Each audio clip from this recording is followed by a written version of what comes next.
Pasalamat tayo na hanap ko na si Orange. Tama naman kayo na hindi ko talaga pinakinggan yung basher. Nadala lang ako at pasensya na kayo mga kalisan ha. Kasi sa sobrang stress ka na nga, tapos naguguluhan ka pero kailangan pala talaga hindi tayo patatalo sa ating mga basher kasi pahamak lang sila mga yan. Grabe. Ilang beses akong umikot-ikot dito sa paligid para lang mahanap si Orange. Pero pasalamat talaga tayo dahil bumalik na po siya dito. Hindi ako nakatulog yan, napuyat ako. Pero pinagdasal ko na lang talaga na sana hanggang bukas mahanap ko sa ngayon. Bangon ako ng bangon kagabi, tinitignan ko dyan dito sa paligid kung nandito siya or dito sa taas, kung nandun man, doon. Pero hindi talaga.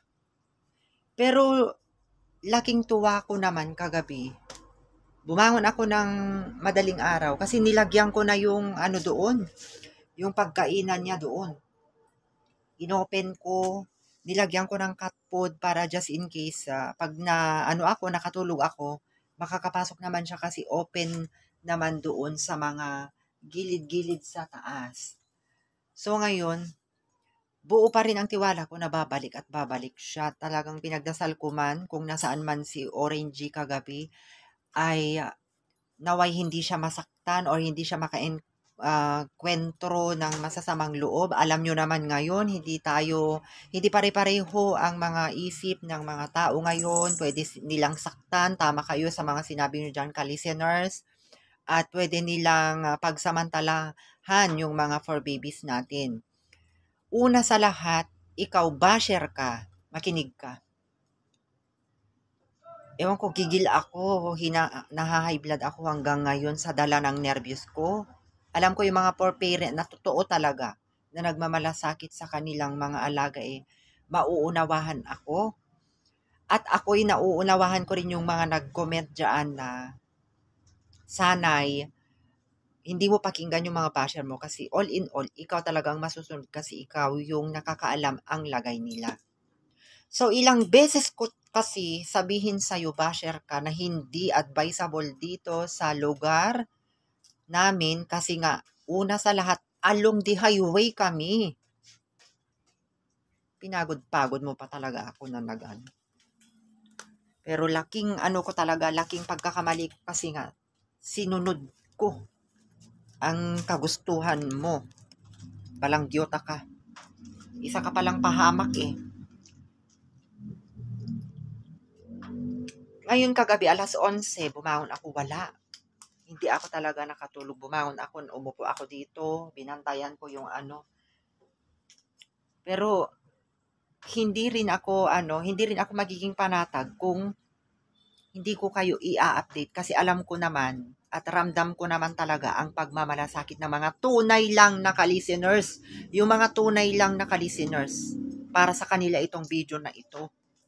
Pero ikaw, na nagkakalika-listeners ka lang dito at wala ka namang maiambag kundi puro utos, buti sana kung yung iutos mo ay alam mong hindi mapapahamak yung poor babies natin pero pahamak ka.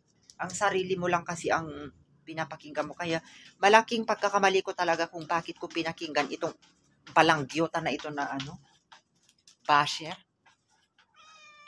Alas 2, bumangon ako, wala. Wala talaga dumarating. Pero laking gulat ko kasi nga kagabi nag-iwan talaga ako ng pagkain niya doon. Pagising ko kaninang alas 5, halos wala akong tulog. Tingnan nyo yung aking mata, oh.